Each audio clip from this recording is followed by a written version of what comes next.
ಕೊಪ್ಪಳದಲ್ಲಿ ಗುಡುಗು ಗಾಳಿ ಸಹಿತ ಭಾರೀ ಮಳೆಯಾಗಿದೆ. ಬಿಸಿಲಿಗೆ ಬೆಂಡಾದ ಕೊಪ್ಪಳ ಮಂದಿಗೆ ಮಳೆರಾಯ ತಂಪೆರೆದಿದ್ದಾನೆ. ಮತ್ತೊಂದು ಕಡೆ ರೈತರಿಗೆ ಸಂಕಷ್ಟ ಬಂದಿದೆ. ಆಲಿಕಲ್ಲು ಸಹಿತ ಸುರಿದ ಮಳೆಗೆ ರೈತರು ತತ್ತರಿಸಿದ್ದಾರೆ.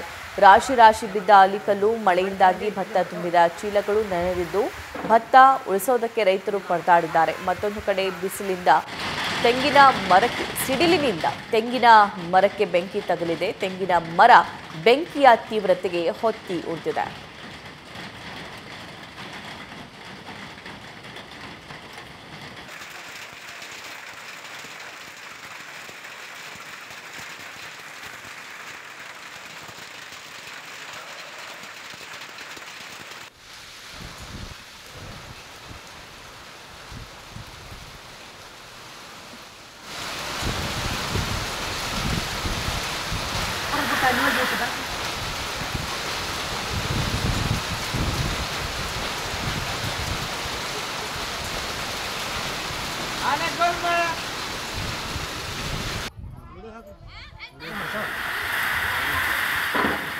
ಬೀದರ್ ಜಿಲ್ಲೆಯಾದ್ಯಂತ ಗಾಳಿ ಸಹಿತ ಮಳೆಯಾಗಿದ್ದು ಹಲವೆಡೆ ಅವಾಂತರಗಳು ಸೃಷ್ಟಿಯಾಗಿದ್ದಾವೆ. ಔರಾದ್ ಪಟ್ಟಣದ ರಾಮನಗರ ಬಡಾವಣೆಯಲ್ಲಿ ಗಾಳಿ ಸಹಿತ ಮಳೆಗೆ ಮರಗಳು ವಿದ್ಯುತ್ ಕಂಬ ಧರೆಗುರುಳಿವೆ. ಮನೆಯೊಂದರ ಮೇಲೆ ವಿದ್ಯುತ್ ಕಂಬ ಬಿದ್ದು ಅದೃಷ್ಟವಶಾತ್ ಅನಾಹುತ ತಪ್ಪಿದೆ.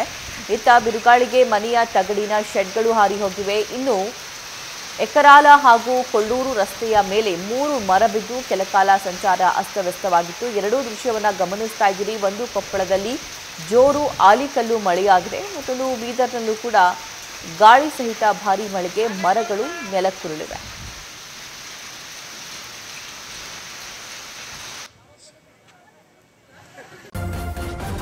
ನ್ಯೂಸ್ ಫಸ್ಟ್ ನಿರ್ಭೀತಿಯಿಂದ ನಿಮ್ಮ ಪರವಾಗಿ.